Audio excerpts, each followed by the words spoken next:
Good afternoon. I think we should start. We've reached that magic hour.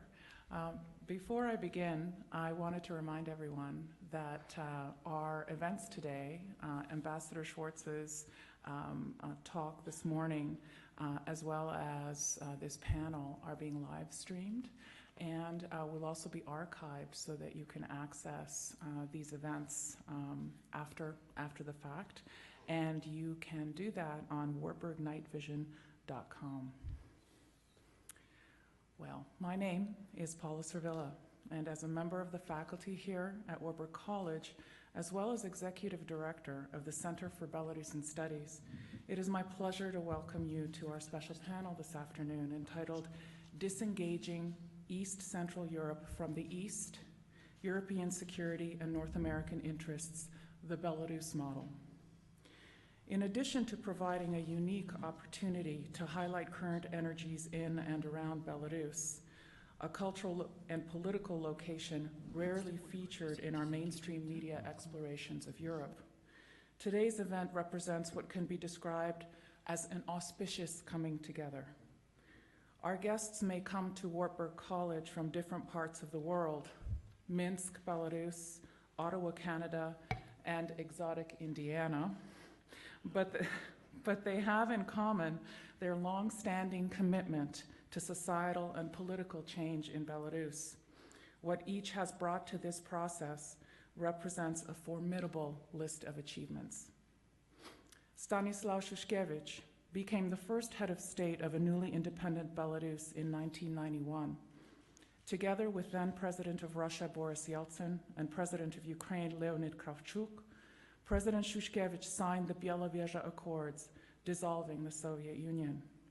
Between 1991 and 1994, he introduced much progressive legislation and made possible the unconditional withdrawal from Belarus of the Soviet nuclear arsenal.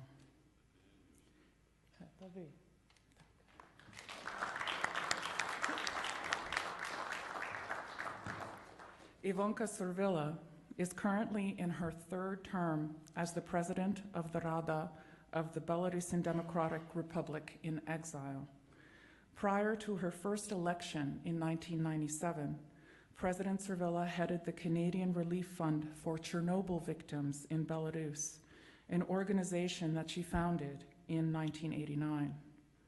Her work as president of the Rada has brought her to speak to legislators and to parliaments throughout Europe and North America in support of the development of Belarusian democracy.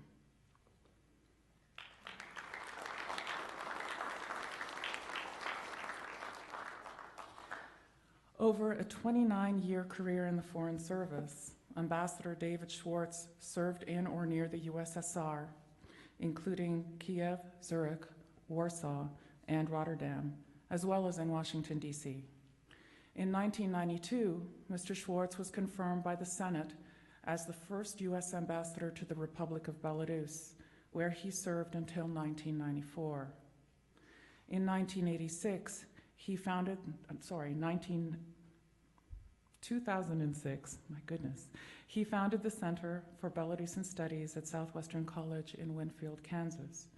The intent of the center is to support the revival of the Belarus nation through higher education.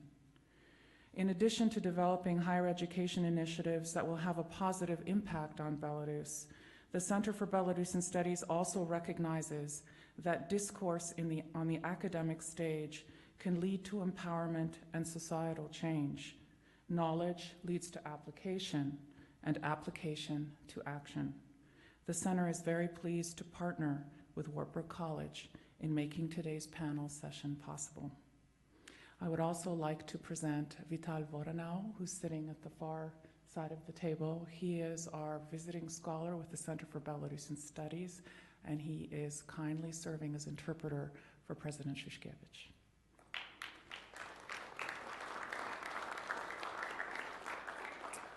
So we're now ready for our panel. It will proceed as follows. Our guests will each offer brief introductory remarks in relation to our topic and the Belarus model, after which we will open the floor to questions and to discussion. President Servilla will begin.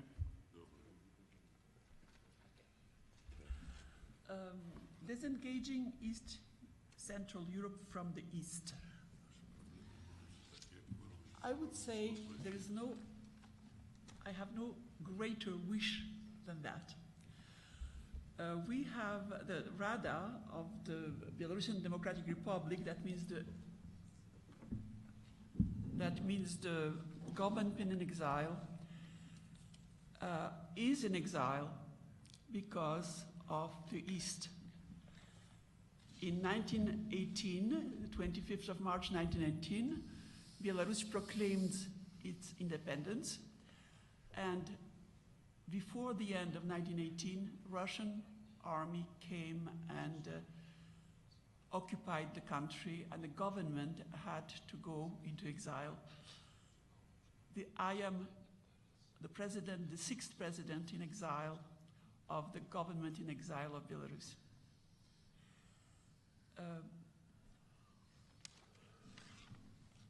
I would like to say, to remind you about a few facts of history. In 1918, when we proclaimed our independence, we had been under Russian rule for 123 years during the 19th century, and it was the worst part of our history.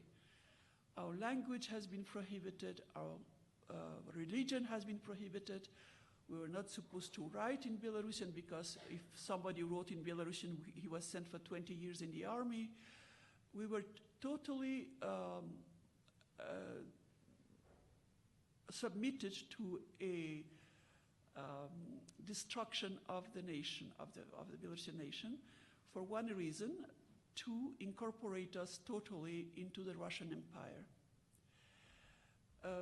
Many things happened before these dates in our history, and there have never been very friendly relations with Russia. We have known many aggressions, many wars. In the 20th century, as you know, there have been 2 world wars fought on our land. The people have been destroyed by the millions. Right now, when you talk about war to a Belarusian, he says anything except war. You know, they still now are afraid of the war. We have. I personally feel that I have been such a strong fighter for Belarus, because I feel it's so unfair what happened to our people. Good people, by the way, who did not attack anybody. They were attacked. The government in exile has been working since 1918, first from Prague, then from Paris, from Canada, from the States, and now again in Canada. And our goal is to free Belarus, to free Belarus from the present dictatorship, and up to now it has been to preserve Belarusian independence. That's probably what we have been fighting for during the, first to preserve, then to obtain independence for Belarus. We have been fighting for that during the 95 years we exist. We do it in different ways, especially because we reside in the West. We have access to the West. We know Western politicians. We can inform the world about the plight of the people of Belarus. That's the most important. Of course, we couldn't exist if we didn't have the support of a diaspora, a very, in all lands of the world. And of course, we do everything we can to help the democratic opposition in Belarus who fights for democracy. That's our three main duties, which we find very important, and we never stop, in fact, in these fields. We never stop fighting. My dream of Belarus is a European democratic member of the European family of democracies. And given its size, I would say I would like something similar to Denmark. Denmark is a country which has no wealth, no mines, no natural resources, and yet Danish people are the happiest in the world. And to me, that's the ideal. I would like to live. I hope I will still be able to do that in a free Belarus, independent Belarus, and which will look as much as possible like Denmark. Thank you.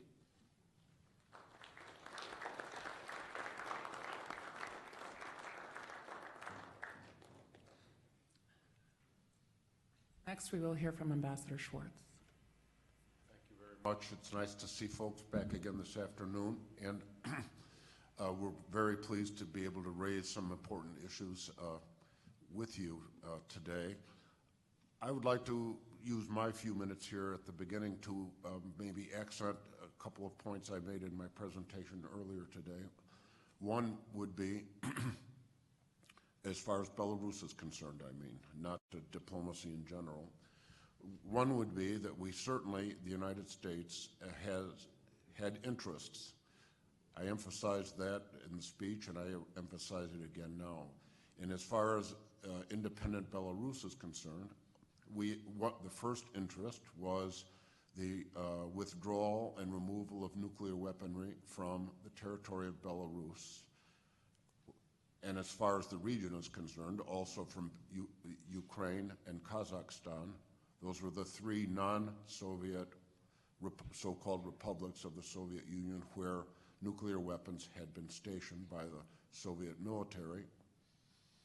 So to have those nuclear weapons removed from Belarus, to safe storage in Russia where they could be dismantled under existing or new arms control arrangements. We had legislation, non-Lugar legislation, in name for Senators Nunn and Lugar, that came into being that were important in that process, but that is not specifically Belarus. So our first interest of the United States was denuclearization of Belarus. That was accomplished quite quickly during President Shushkevich's time in office. The other goal that we had also went beyond Belarus, but involved Belarus, and that was that the collapse or the end of the Soviet Union would be permanent. And to advance that interest and that goal, the United States immediately recognized the 14 non-Russian republics of the Soviet Union, former Soviet Union, all of them except Russia, which we already had an embassy in, and that process has proceeded fairly well. Belarus is the most recidivist, I would say, of the 14 non-Russian republics, and that's why we talk about the Belarus model here a little bit.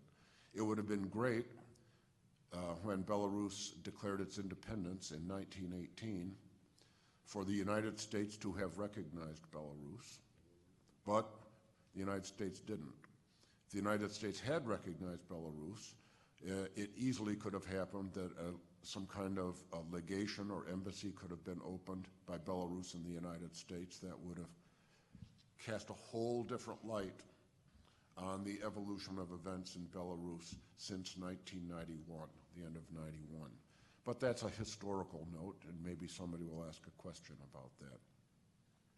So those were the two interests, main interests, that the United States had in Belarus immediately. Of course, there were other interests, including the support of development of an open society, civil society, human rights observance. These were not problems when President Shushkevich was in office, because he was completely in agreement with these points, and it was as smooth a diplomatic assignment as I have ever had before in that respect. But in the meantime, since then, some things have happened. Now, just a brief historical explanation. Alexander Lukashenko was elected president of Belarus in June of 1994. That was the first free election for presidents, because there was no presidency before that, although Mr. Shushkevich, in effect, was the president of Belarus. He was the head of state. The Organization for Security and Cooperation in Europe monitored that election through a monitoring team, and as well as all the other elections in the other republics of the former Soviet Union, and in the case of Belarus, concluded that that election was free and fair, relatively free and fair, and Mr. Lukashenko became the president. Since that time, the subsequent elections in Belarus have not been free and fair, have been confirmed by the Organization for Cooperation and Security and Cooperation in Europe as not fair and free elections. And I like to tell people, and I'll tell it again here, that Hitler also came to power in a relatively free and fair election, so far as I know, but I'm not a specialist on German or Nazi affairs, but I believe that's the case. In any event, elections since 1994 have not been free and fair. Over the course of those 19 and now 20 years, the United States has routinely announced officially that the election was not free and fair. That didn't really stop the course of events as things headed south, so to speak. Nonetheless, in the presidential election of 2010, a watershed was reached and passed. The brutality and severity of the repression of presidential candidates, not just ordinary people on the streets, but presidential candidates who were thrown into jail, and some of them were tortured, demonstrated, I guess, that the Lukashenko forces had fear that this time something different was going to happen. So what did happen was that there was an even more severe repression, as I say, including presidential candidates. Hundreds of other people were also thrown into jail. And this time, the United States government stated not that the election was not free and fair, but that the United States does not accept the legitimacy of President Lukashenko. In other words, his presidency is not recognized by the United States at this time. Lots of things have happened. Possibly you were aware that the diplomatic establishments in both countries have been reduced to 5 people. This had to do with sanctions that were imposed earlier on when Belarus withdrew its diplomats from the States, except for their big mission to the United Nations in New York, which is a different story, and insisted that all the American diplomats leave Minsk except for 5 people. And that's been the case for some years now. But I want to emphasize to you again, the United States stated officially that it does not recognize Lukashenko as president. And on that note, I will pass the baton to President Shushkevich.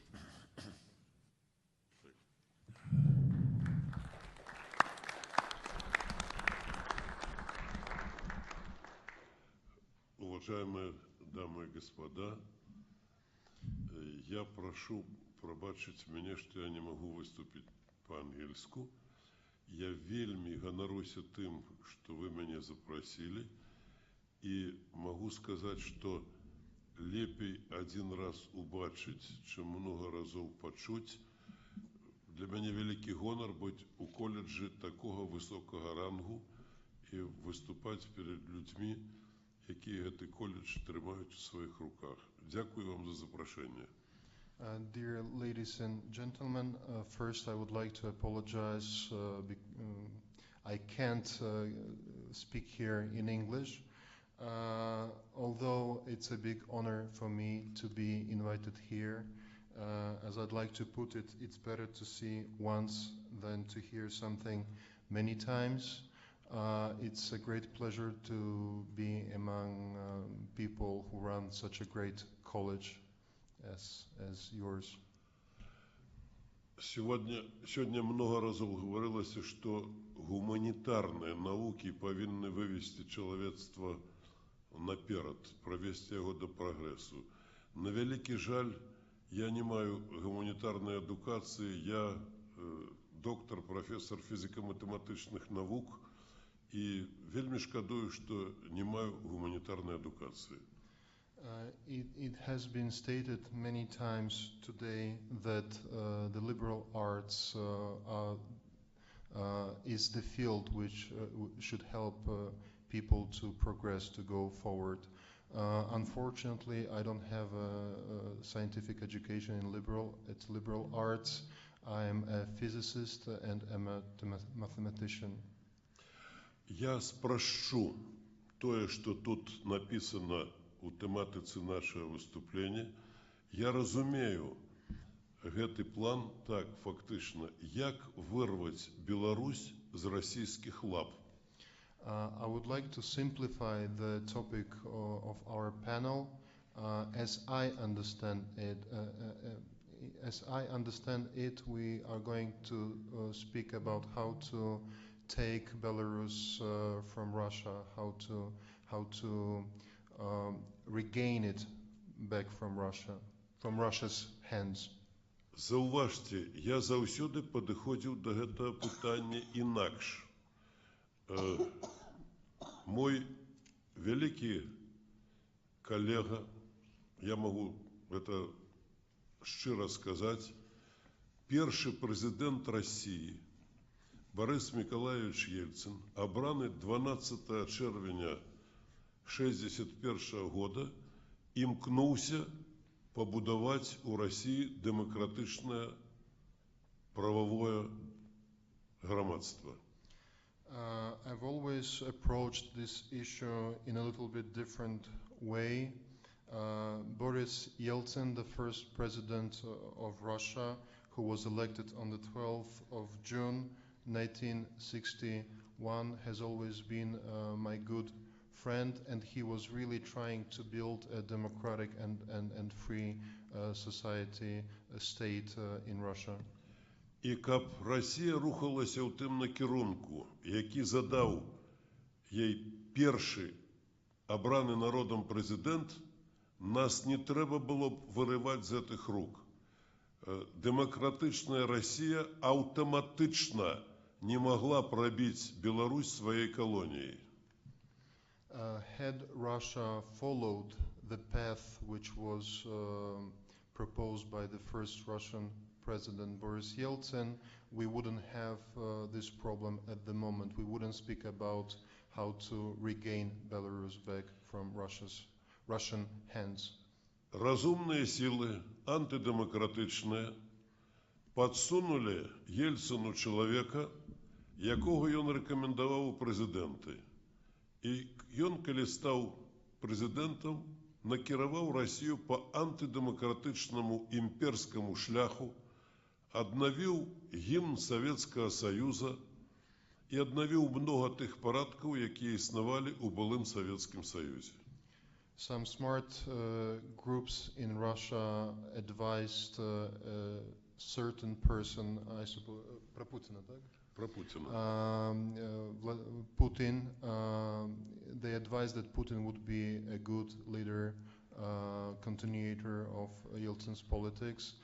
In fact, Putin reinstalled many of the elements of the previous system. He changed the anthem, the national anthem, back to the Soviet one, and he wasn't actually following Yeltsin's path.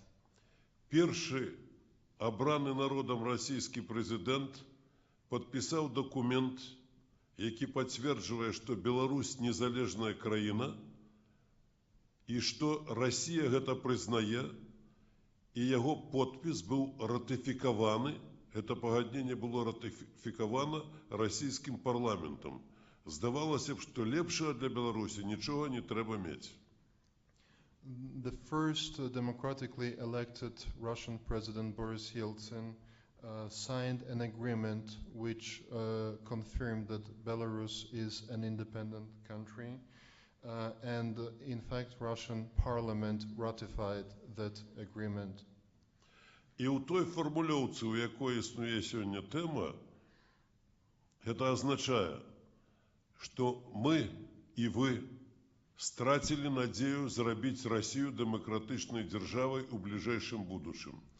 Таму трэба ізаляваць ад яе у той магчымай, у ступені якой магчымай, тыя дзяржавы, якія лягчэй зрабіць дэмакратычнымі, напрыклад, Беларусь. Therefore, once again, interpreting the title of today's panel, what we are going to talk about, we and you, we lost the hope to make Russia a democratic country at the moment. And the question is how to isolate those countries, those republics from Russian influence, how to isolate those countries which it is easier to make them more democratic first. Путін бачить один шлях – зрабіць Расію магутнай імперіяй, зрабіць Расію супердзяржавай. А пра тое, што ў Расіі трэць насельніцтва жыве па афіцыйнай расійскай статыстыцы ніжэй узроўня беднасці, ён забывае, гэта яго не клапоціць. Putin has a vision of a big, great empire. He's trying to rebuild that empire, forgetting that 1/3 of Russian population lives below the level of poverty.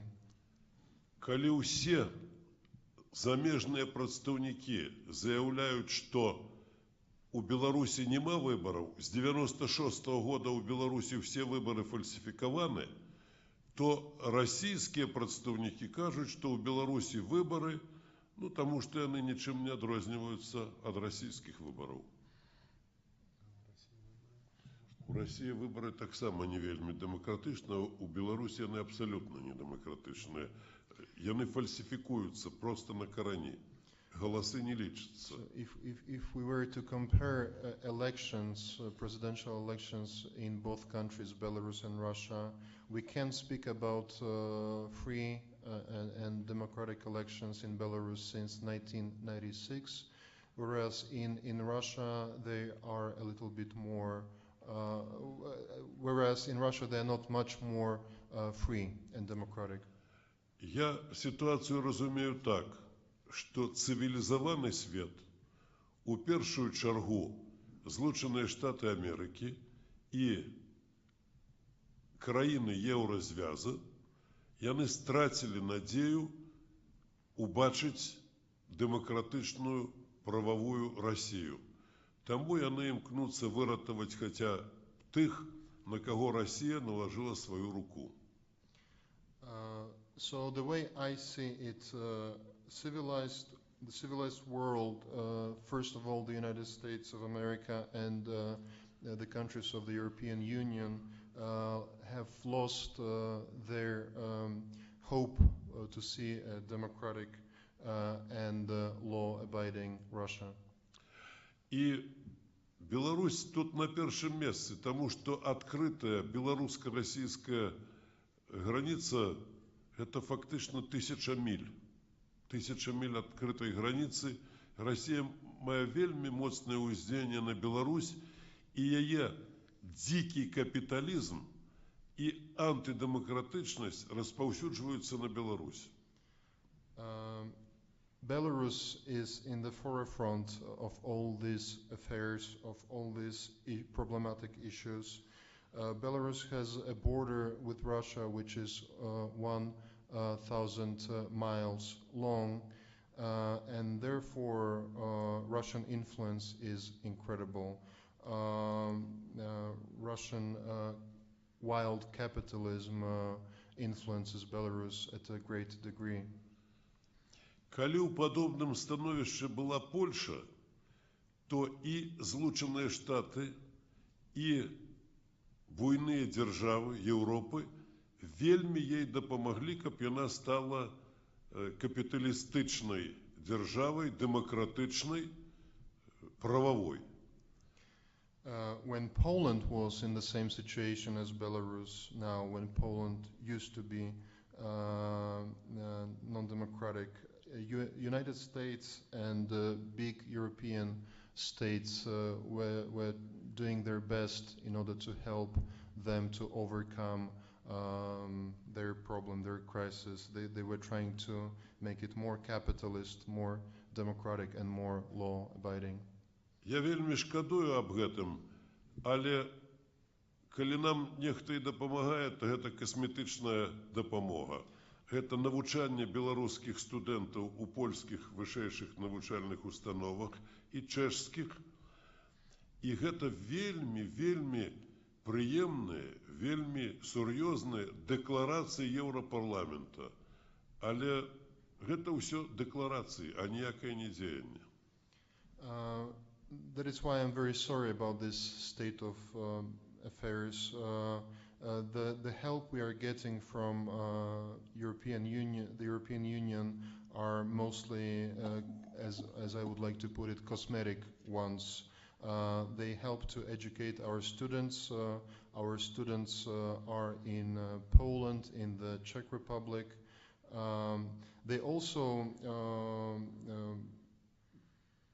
send us some nice declarations, but those are only nice and pleasant declarations. Практычна нас усе пакінулі. Мы мала каму патрэбны, таму што Злучаныя Штаты клапоцяцца аб тым, каб мець нармальныя стасункі з Расіяй, а Еўропа, яна займаецца сваімі справамі і толькі вельмі правільна ацэньвае сітуацыю ў Беларусі, не болей. Practically, we have been left completely alone.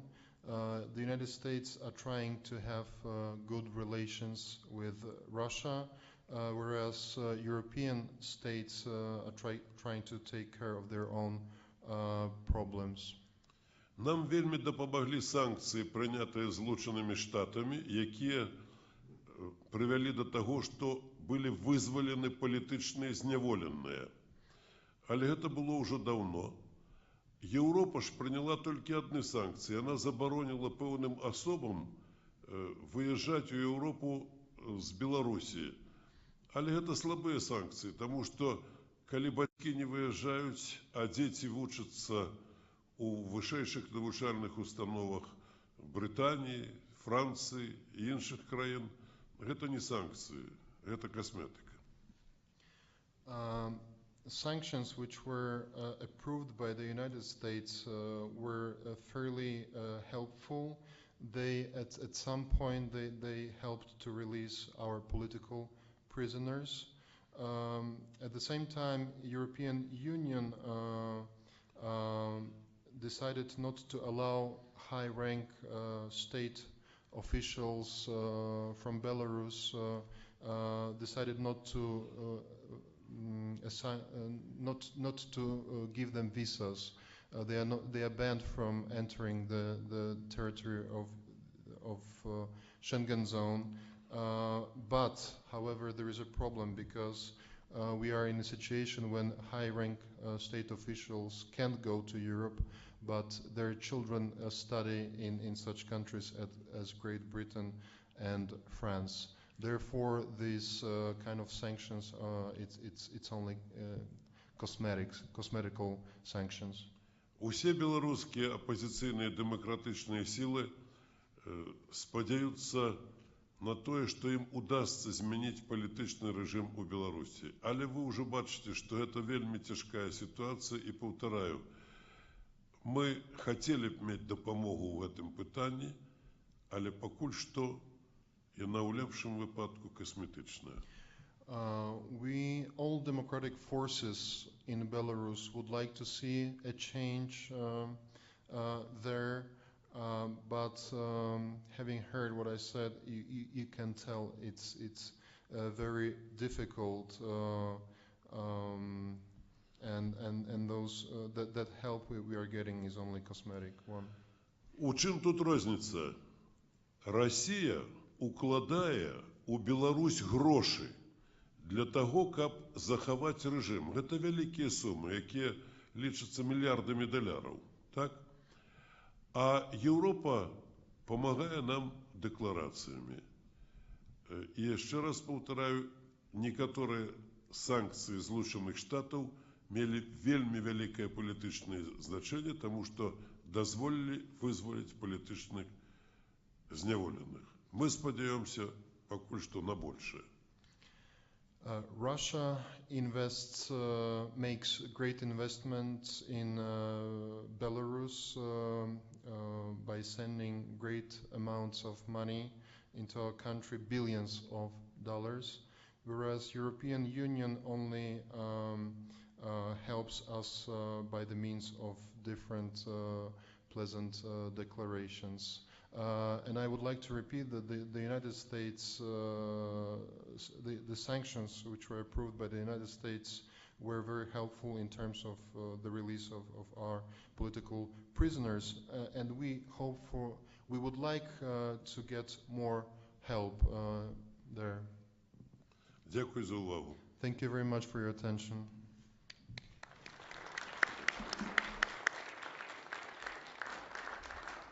Now that we've had our opening remarks, we can open the floor to questions and comments, and perhaps you have some questions for our panelists.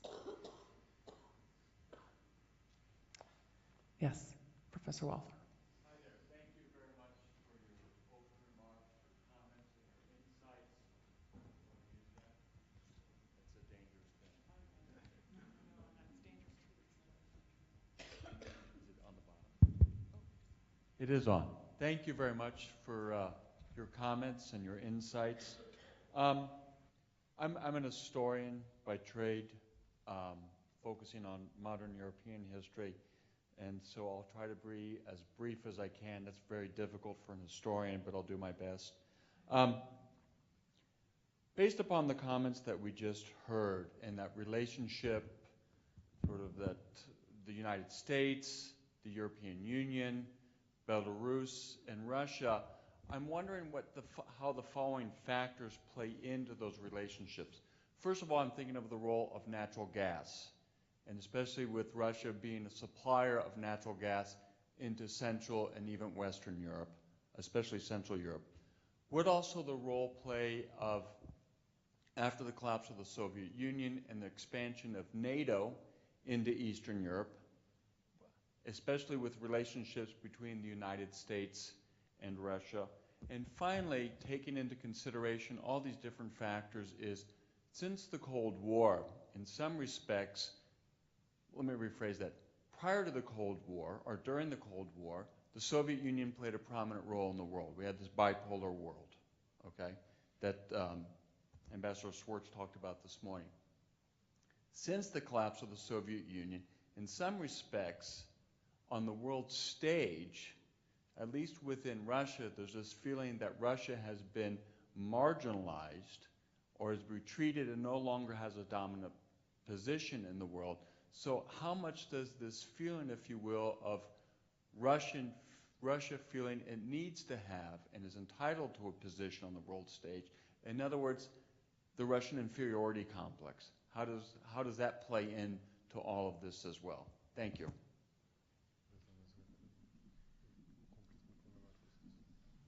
Так, я розумію, що це для мене питання. Так, це для вас. Так. Ну, я повинен сказати, що ви поставили вельми много питань. You posed very many different questions, I have to say. Фактично, та допомога, яка у нас іде з боку Росії, гэта цена на натуральны газ, і ён для Беларусі таннейшы, і гэта фактычна палітычная дапамога таму рэжыму, які прарасійскі. Гэта значыцца дапамога рэжыму Лукашэнкі. In fact, those the price for natural gas is much lower for Belarus, and it should be perceived as a political help to the political regime in Belarus, the Lukashenko's regime in Belarus. Россия поливается дождем нафтодоляраў. І яна можа сабе дазволіць рабіць многае, не развіваючы сваю эканоміку. We could put it that Russia experiences an oil money rain, so it can afford going forward without the need of investing, changing the economy model a lot.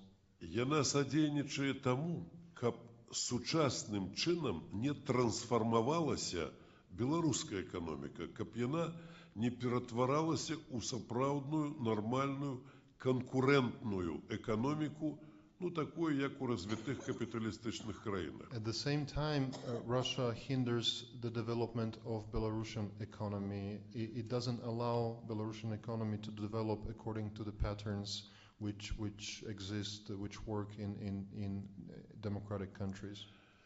Падзенне СССР спачатку полепшила эту ситуацию. Мы хотели развивать конкурентоздольную экономику, але мы не карысталіся аўтарытэтам і таму не атрымалі ніякай дапамогі ў форме, напрыклад, крэдытаў, таму што мы не мелі грошы, у нас не была прыватызацыя, мы павінны былі знайсці нешта такое, што нам дапамагло б развівацца. Але тут усе капіталістычныя краіны былі вельмі стрыманымі. І фактычна уся дапамога, якую атрымала Беларусь у выніку абмеркавання з Лугарам і Нанам пытання аб вывадзе ядернай зброі і вынік майго візіта ў Злучаныя Штаты афіцыйна прынёс $59 мільёнаў у дапамогу нам. Гэта фактычна ўся тая дапамога, якая была ў той час. We were trying to launch a competitive economy in our country, but at that time we had no authorities on a worldwide scale. We were trying to gain some subsidies, some credits, but we had no money to invest in our economy. All capitalist states seem to ignore us at that time, and the only money which I managed to get for Belarus as the result of my visit in the United States and the fact that the nuclear weapons were withdrawn from Belarus to Russia was $59 million. Маргіналізацыю Расіі я разумею ў тым сэнсе, што з расійскі капітал вывозіцца ў замежжа і на гэтым нажываюцца пэўныя асобы. Але калі гэтыя асобы не хочуць патакаць дзяржаве, не хочуць працаваць на імперыю, то іх чакае лёс Ходорковскага. Russian capital is being driven away from the country, and all the state officials who start to criticize the Kremlin, they might end up in the same place where Khodorkovsky is. І расійскія сродкі масавай інфармацыі, і расійская праваслаўная царква, яны садзейнічаюць таму, каб расійскі народ мабілізаваўся на узвышэнне фактычна расійскай імперыі, фактычна антыдэмакратычнай структуры. Russian mass media, Russian Orthodox Church do their best in order to inspire people, Russian people, to rebuild their empire, not to build a normal democratic state. Я могу сегодня сказать вам, я не ведаю ні одной галіни промисловості ў Росії, акрамя абароннай, акрамя той, якая працуе на вайну, якая б дала свету што-небудзь людскае, што-небудзь сучаснае, что-нибудь такое, что можно было бы сказать, глядите, як добро пачала працаваць Россия.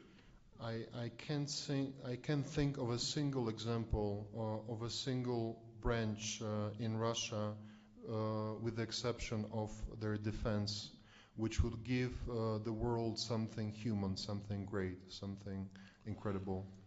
І цяпер мяне яшчэ прабачце за пэўнае параўнанне. Бяда России ў тым, і ў мінулым, і ў сучасным, што ў России заўсёды ёсць што красці. Forgive me this comparison, but the problem of Russia lies in the fact that there is always something which can be stolen in Russia. Перш за ўсё можна красці тое, што належыць расійскай дзяржаве. Гэта нафту, газ і карысныя выкапні.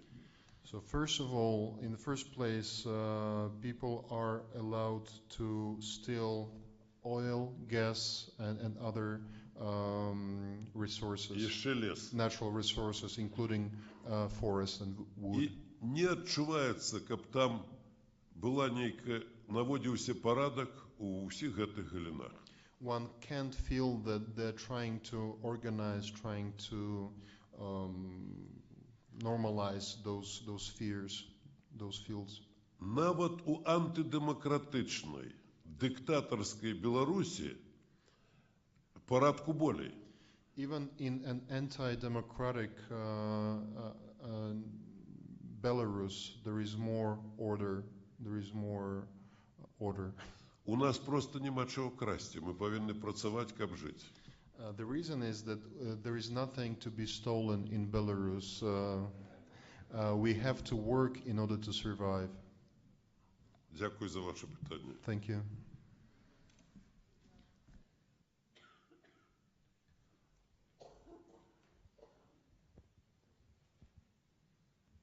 Thank you. I was very interested to hear that the government in exile has been around since 1918.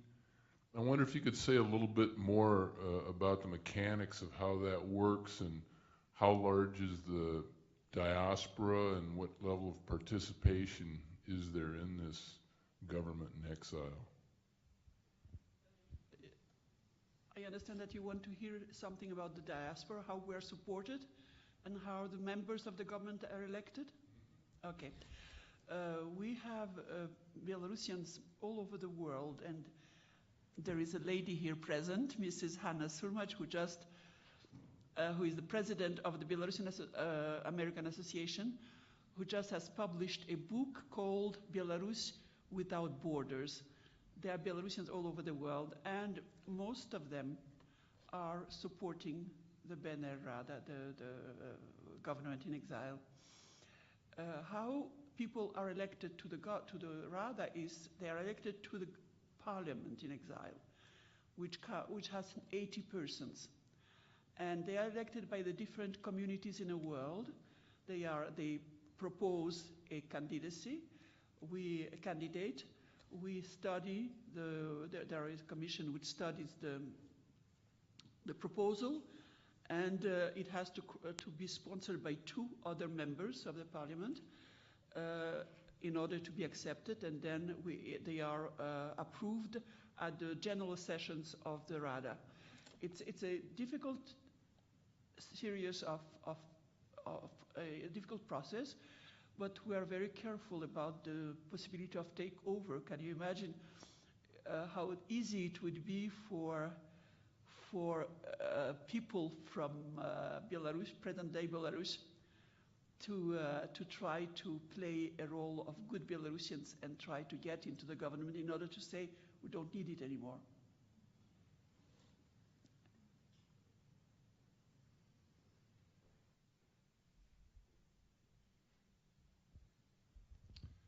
Hi, thank you for being here, and I was hoping that you could speak to the role of, you talked about the suppression of the Belarusian language, and I was wondering if you could speak to the role of the language in the transition, or also in the fight for democracy in the diaspora, and what role the language plays today in society.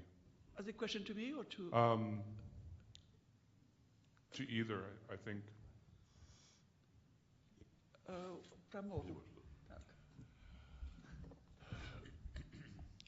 Бяда наша ў тым, што наша мова вельмі блізкая да двух моваў суседніх дзяржаў, да польскай і да расійскай.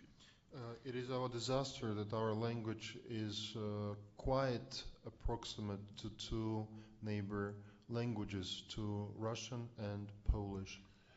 Я хочу вам сказаць, я на ўласным вопыце пераканаўся, што людзі, якія размаўляюць па-славацку, па-польску альбо па-руску, на 70% разумеюць беларускую мову.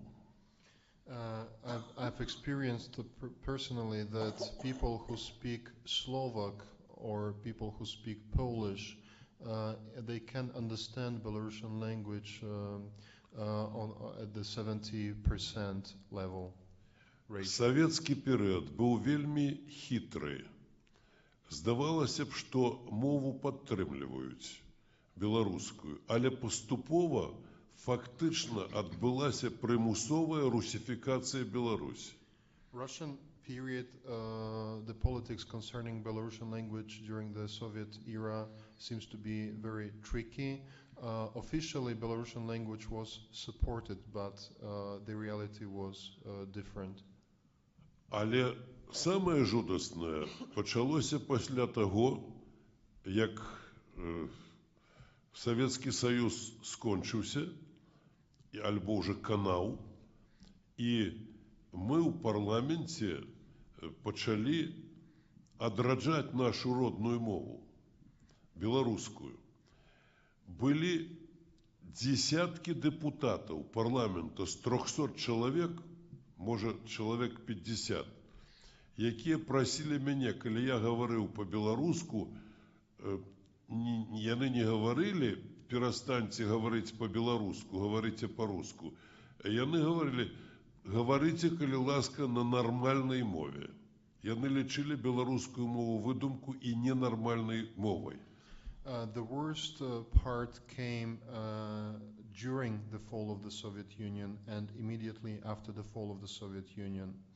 When we were debating in our own parliament, at the time when I was chairman of the Supreme Parliament, when I was the head state, out of 300 congressmen, out of 300 parliament members, there were only about 50 members who could speak Belarusian language fluently, and there were times when those who couldn't speak Belarusian approached me and asked me speak the normal language, as they put it. Don't speak Belarusian because we can't understand it. Чаму так сталася? Бяда ў тым, што з моманту 1794 года, з трэцяга падзела Польшы, беларуская мова забаранялася расійскімі ўладамі на тэрыторыі Беларусі. Беларусы не мелі права атрымоўваць адукацыю ў замежжы. Беларусы абавязаны былі лічыцца праваслаўнымі і пераходзіць у праваслаўе, і таму фактычна царызм спачатку, а пасля бальшавізм уже ў іншай форме ажыццяўлялі прымусовую русифікацыю. Why it happened so? The reason is that in 1794, after the partition of Rzeczpospolita, the Republic of Poland, Belarus was a part of that state. Belarusian language has been banned since then by the Russian authorities. Belarusian people could not get education abroad. Belarusians were encouraged to go to the Russian Orthodox Church instead of to transfer from the Catholic Church and Old Greek Church to the Orthodox Russian Church. Одной со страшных операций КДБ у 1937 году у Советском Союзе, у России, в Украине и у Беларуси за одну ночь, это историчная правда, были расстреляны, відповідно, у Росії 400 інтелігентів, які писали на русской мові, в Україні 400, ну там, може, 2-3 чоловіки туди-сюди, 400 інтелігентів, які писали на українській мові, і у Білорусі практично 400 чоловік, які писали на білоруській мові. І вони лічилися вороги, їх усіх об'явили ворогами народу. A terrible thing happened in the USSR, in all three countries, Russia, Ukraine, and Belarus. Over one night, literally, and it's a historic fact, 400 Russian writers, Russian representatives of Russian intelligentsia were killed. 400 Ukrainian members of Ukrainian intelligentsia were executed as well, and the same number, 400 people, were executed in Belarus, the most educated, the flower of the nation. И уличите, что у России насельництво было у 15 разів более, чем у Беларуси, в Украине у 5 разів. Який урон був нанесений Білорусі? Фактично, ті люди, які були сапраўды білоруськими інтелігентами, сапраўды правдивими, практично більшість їх була фізично знищена большевиками. So what's interesting here is the ratio between all the three countries, Russia, Ukraine, and Belarus. Russian population exceeded Belarusian one by 15%, the Ukrainian one by 5%, whereas the number of the people who were times, 15 times, Russian population exceeded Belarusian population 15 times, Ukrainian 5 times, whereas the number of people who were destroyed was almost exactly the same. This was done by Bolsheviks. Those people were physically destroyed. И у нас был такой жарт, что коли у советской Беларуси, в апошние годы існування советской улады в Беларуси, нехто говорил по-белоруску, то говорили, что это альбо колгасник с глухой вёски, альбо член Союза письменников Беларуси. Therefore, there was a joke, very common joke at that time, that a person who speaks Belarusian language must be either a redneck, excuse me, this translation, or the member of the Association of Belarusian Writers. Only two possibilities, two options only. Наш нелегітимний президент Лукашенко фактично не ведає пристойним чином білоруської мови. Він, правда, дренно ведає русскую мову, але все ж лепее, чем белорусскую. Our illegitimate president, Alexander Lukashenko, doesn't speak any literal language. In fact, he speaks Russian a little bit better, obviously, but in fact, it's not a literary language. У Конституции поправкой у 90-х годах мы приняли решение, что державной мовой з'являецца беларускай. Але калі Лукашенко дарваўся да ўлады, ён зрабіў фальшывы рэферэндум, таму што якую мову лічыць дзяржаўнай. І з яго часу державною лічиться і білоруська, і російська, але фактично білоруська мова у державних документах, у законодавстві ніде не вживається. It has been clearly stated in our constitution that Belarusian language is the only official language in our country.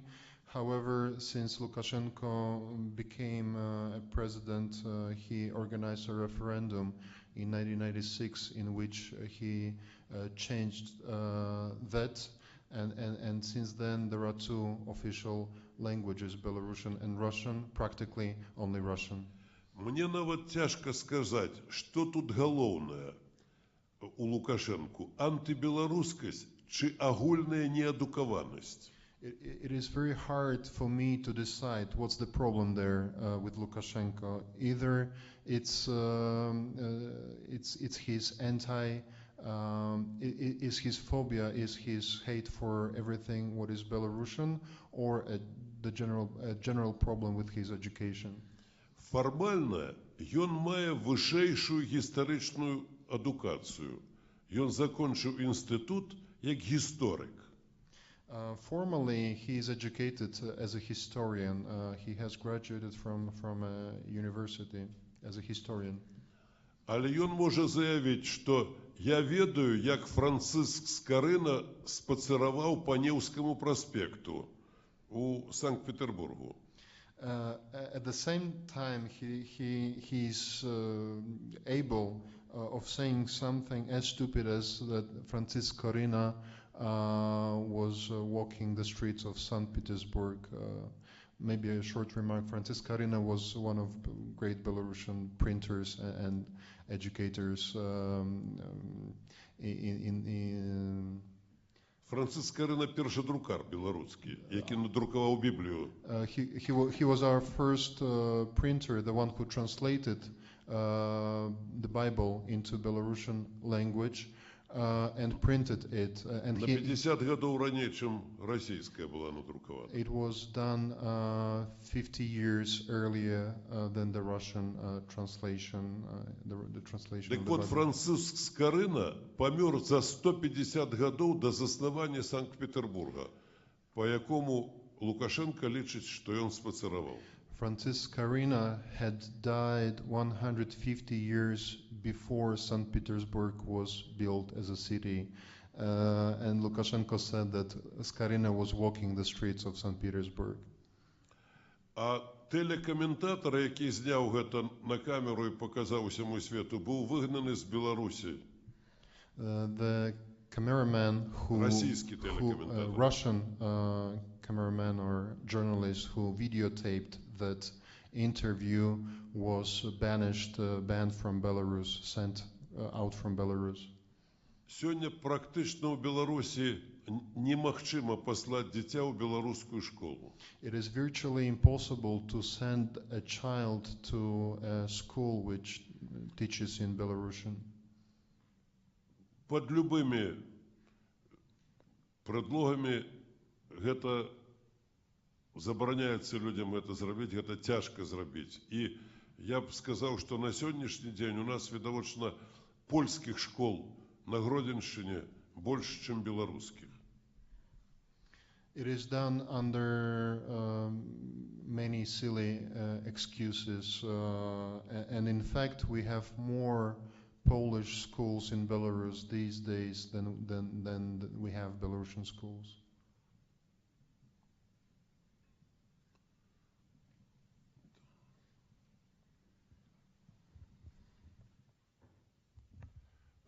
Thank you very much. Although you paint a dark picture, there doesn't appear to be much hope from either the East or the West. And once again, Belarus is caught in the middle, and Lukashenko will probably not give up power. So my question is there any hope that the young people who are being educated abroad, together with the diaspora, might from inside out bring a kind of East German peaceful revolution like the Wende?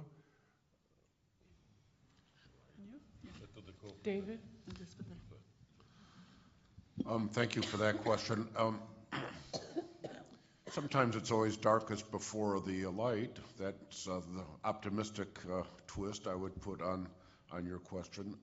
Our Center for Belarusian Studies, which has been referred to once or twice today so far, which we established in 2006 precisely for the purpose of promoting Renaissance in Belarus through higher education. In a sense, it's a blessing and a curse, because the blessing is that what you just said is absolutely correct, that the long-term key is education. And one of the main things that we do in our Center for Belarusian Studies is bring over at least one visiting scholar every year or every 2 years. Vital here at the end is with us now, ending his second year. We firmly believe that these folks are going to return to where they came from with a better idea of what we stand for as a country and as individual people and so on, and help them to understand that we're just ordinary, normal people who want to live free and be able to think free and pray freely and so on and so forth. And we believe that that will return tenfold or hundredfold over the longer term.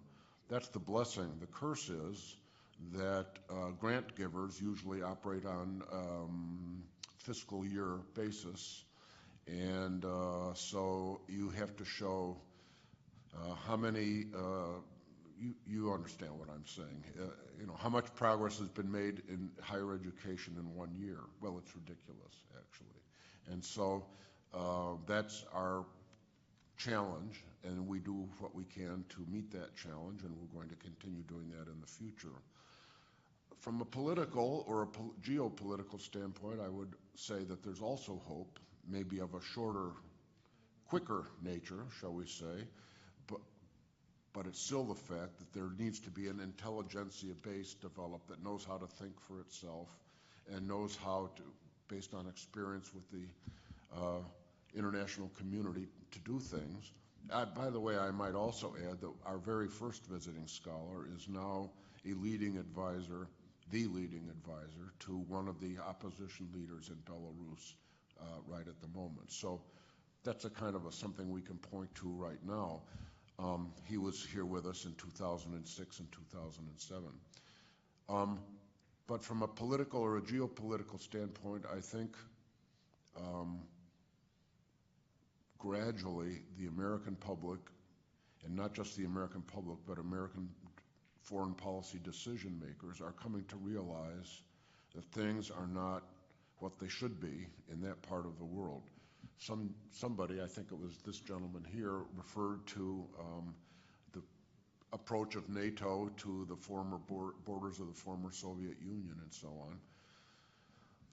So Russia, I think, understands very clearly, well, I know they understand very clearly, because it has been stated officially and publicly that the policy of the Soviet Union is to restore its legitimate interests in these countries, either de facto or de jure. That's something. And we saw the most recent example of that in the case of Ukraine, when there was this meeting of the EU, European Union Eastern Partnership Initiative. I believe it was in Vilnius, but maybe it was in Riga. It was in one of the Baltic capitals. And so it was all arranged that the 6 Eastern Partnership countries would come, and those who wanted to would sign up for that program. Well, 2 of those countries, one was Ukraine and one was Moldova. In the case of Ukraine, it was very serious for the Russians, because Ukraine is a very big country with 50 million people and a large territory, and borders the European Union and so on. So it's a natural for Europeanization, just as Belarus is and Moldova. And at the last instant, essentially, the Russians forbade the Ukrainian leadership to go and sign up for this program, which is potentially a very important program. And they didn't. And that's what led to all the rioting and whatnot that you saw on the streets and squares of Kiev back towards the end of last year. In the case of Moldova, it was equally brutal, the Russian approach. Moldova's largest single export is wine. It's a huge wine producer, and its wines are very popular in Russia, or they were, because they were relatively inexpensive. And the Russian government interdicted the export or the import into Russia of Moldovan wine for an indefinite period. In that case, it wasn't quite as drastic, though, for the Moldovans, because they found markets in Western Europe also for their wine. But you get the picture. The stated policy of Russia to reassert its legitimate interests in the former Soviet Union is quite evident day by day. So it seems to me that one thing that needs to be done is to develop a strategic policy for dealing with Russia in some way that will help them to understand that this type of behavior is not acceptable in the world community of nations where democracy, freedom of thought and speech and so on are important factors. At the same time, not legalization, the non-recognition by the United States government of Lukashenko's legitimacy, that's a rather important factor, I would say. So if Lukashenko is not the legitimate president, then who is? Some of us are working on that issue too. But I would say that I continue to be optimistic for the prospect of significant change in Belarus itself, which concomitantly with appropriate developments between the Western community and Russia, Putin particularly, could help lead to some kind of a improvement of that whole regional situation, and specifically for Belarus. Just a little addendum to that, however, I'm quite worried about Russian interests and goals in regard to Syria. Now, this is way out of the area, but our government took all kinds of steps that were seemingly contradictory over a kind of a back and forth approach to the chemical weapons problem in Syria.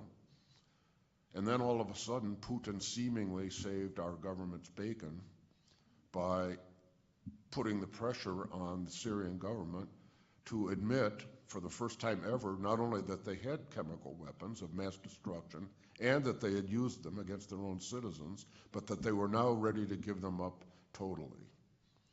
So obviously, the Russians have some kind of important leverage with the Syrians. Somehow we need to figure out what's going on there in such a way that we can somehow turn that whole situation to our benefit as well, if at all possible. And I think there are possibilities. So that's a long answer to your question, but I hope I answered it. Excuse me, I will make Okay. short comment. Справа все ж не такая страшная. Справа у тым, што нам нават цяпер Польша дапамагае у захаванні беларускай мовы. Nonetheless, our condition is not that hopeless. After all, Poland as a country helps to preserve Belarusian language. Польскі ўрад фінансуе тэлевізійную станцыю «Белсат» спадарожнікавую, якая вядзе перадачы на беларускай мове.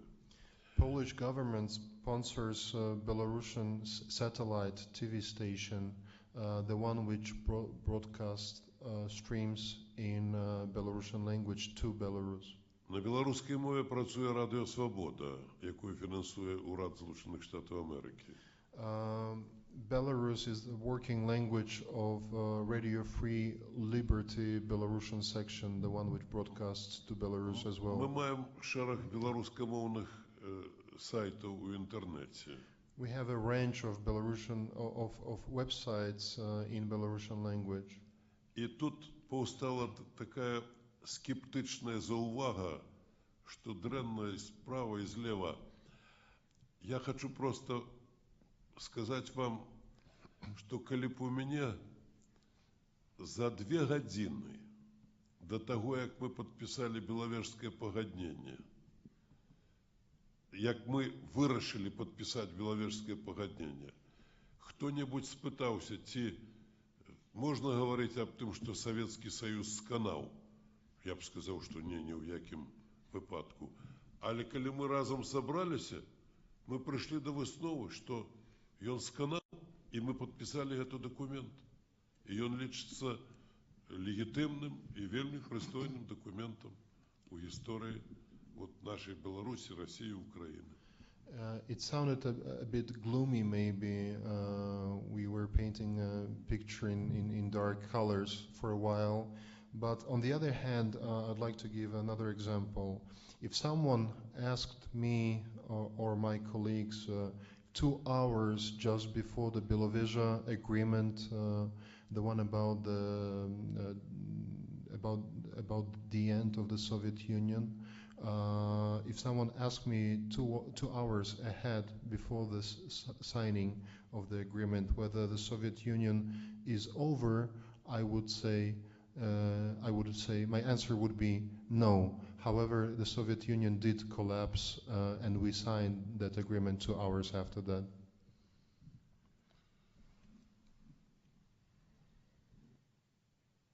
Any other questions?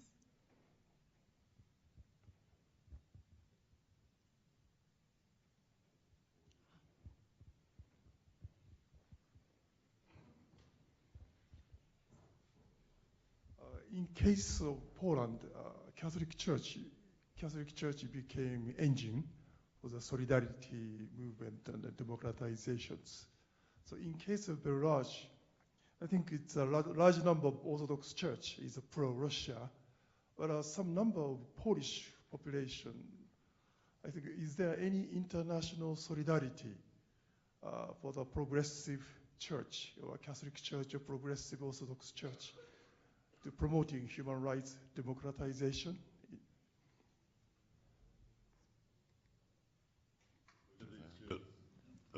Згодна офіційній статистиці, у Білорусі звыш 12% католиков, а згодна реальной ситуации, я думаю, звыш 20% католиков. According to official statistics, there are more than 12% of Catholics in Belarus, although practically I think that there are more than 20% of Catholics in Belarus. У Білорусі так само 12-15% протестантів різних конфесій. There are from 12 to 15% of different Protestant church goers in Belarus. Ну, а остальные безбожники, их часами тяжко отрізнити від православних. All the other atheists, it's very difficult to tell the difference between all the remaining atheist part and the Orthodox church goers. Это не жарт. У нас, значит, назначили тепер нового святара, нового патріарша екзарха у Білорусі, який не ведає ні білоруської мови і ніколи не мав дочинення до Білорусі. Він наогул не орієнтується, що таке Білорусь. It's not a joke. Very recently, the head of the Russian Orthodox Church in Belarus was changed. A priest from Russia was sent to be the head of the church in Belarus, and he doesn't speak Belarusian language. He doesn't even know the country. Російський патріарх Кирил лічить Білорусь канонічною просторою православ'я і неодноразово стверджав, що прозелітизм недопущальний на території канонічної простори России, православия. The leaders of the Russian Orthodox Church think and consider Belarus as a part of the Orthodox kingdom, and it's unspeakable. Belarus should not become separated. Should not be separated from this canonical territory of Russian Orthodoxy. Коли я проходжу зараз часами каля костёла на площі Свободи у Мінську, мені, звичайно, многие люди кажуть, дякую вам, що ви передали цей костёл католикам. When I sometimes walk along the Red Church, which is in the center of Minsk, sometimes people approach me and say, thank you very much for giving, restituting the church and giving it back to the Catholics. А відбулося це так. Був призначений офіційний візит Леха Валенси, президента Польщі, у Білорусь. І я сказав, що це таке. Ми приймаємо президента Польщі, і він бачить, що у нас у костьолі спортивний зал. І треба терміново передати костьол католикам. Так воно і було зроблено. Lech Wałęsa, the Polish leader, the leader of Polish Solidarity, was visiting Minsk, and I said, it can be so. The Polish leader will be very surprised why there is a sports center, sport facilities in the Catholic Church. He won't understand it. So this church should be given to Catholics. Что я повинен вам сказать? Что я у свой час отримав лист від Яна Павла II, Папи Римського, у яким він написав, що Святий Престол зробить усе, щоб народ Білорусі, вірники Білорусі, говорили з Богом на білоруській мові, на своїй мові. I once received an official letter from John Paul II. He was saying in it that Vatican will do, the Catholic Church will do everything so in order to make Belarusian Catholic Church to speak the language of the nation, the language of the of Belarusian people. Керівник католицького костьола на Білорусі, біскуп Тадеуш Кондрусевич, чудовно володає білоруською мовою, і відбувається літургія на білоруській мові. The leader of the Catholic Church in Belarus, Catholic bishop, speaks perfect Belarusian, and all the mass meetings, liturgy is done in Belarusian language. На великий жаль, коли російські святари, православні святари починають нечто робити по-білоруську, то вищіші ієрархи їх притискають. Unfortunately, when Russian Orthodox priests are trying to start an initiative with regard to Belarusian language in their churches, their authorities react immediately and they hinder all those kinds of personal activity initiatives. По офіційній статистиці, з 10 мільйонів білорусів, амаль 700 тисяч поляки. Officially, according to official statistics, out of 10 million Belarusians, there are 700,000 Polish people living in Belarus. Їх об'єднує костьол. They are united by the Catholic Church. Для Лукашенки це страшенні вороги. І білоруський уряд, білоруська влада Лукашенка перешкоджають полякам зробити унію польських поляків на Білорусі, перешкоджають їм обирати своє керівництво і нав'язують їм своїх керівників з уряду. Але поляки все ж супротистоять цьому і поводять себе вельми достойно. For Lukashenko, all Polish organizations are great danger. They are his great enemies.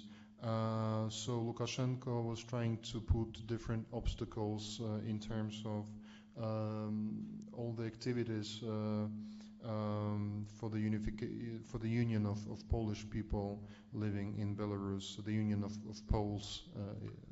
It's the official name. Although I have to say that they usually fight back, and their behavior is quite honorable. Лукашенковский режим объявил персонами нон-грата супрацоўнікаў польскага посольства, напрыклад, Будька і яшчэ некаторых непажадальнымі персонамі толькі таму, што яны кантактавалі з Саюзам палякаў і аказвалі дапамогу палякам, якія жывуць у Беларусі. Lukashenko banned, he announced persona non grata certain Polish activists, those who cooperated with the Polish Union. Я б сказаў, што самым непажадальным чалавекам сёння ў Беларусі з амбасадараў з'яўляецца амбасадар Польшы Шарэпка. So the Polish ambassador in Belarus is the person who is least liked by the authorities.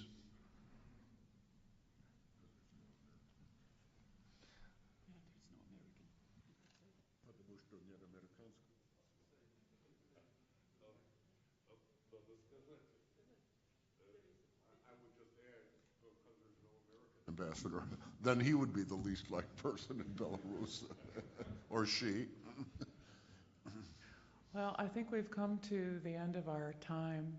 I want to thank our speakers today, not only for sharing their knowledge with us, but for traveling a very long way to be with us, and for taking the time also to meet with our students in classrooms and in hallways, and infusing a bit of this Belarusian energy onto Wartburg's campus. So please join me in thanking President Shushkevich, President Servilla, Ambassador Schwartz, and certainly Vital Voronov, who, if you've never simultaneously translated before, it's a very challenging and difficult job. So thank you very much.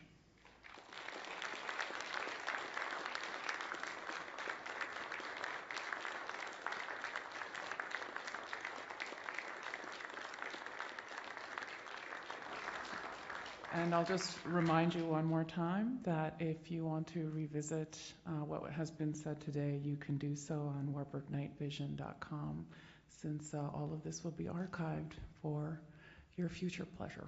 So thank you very much for coming.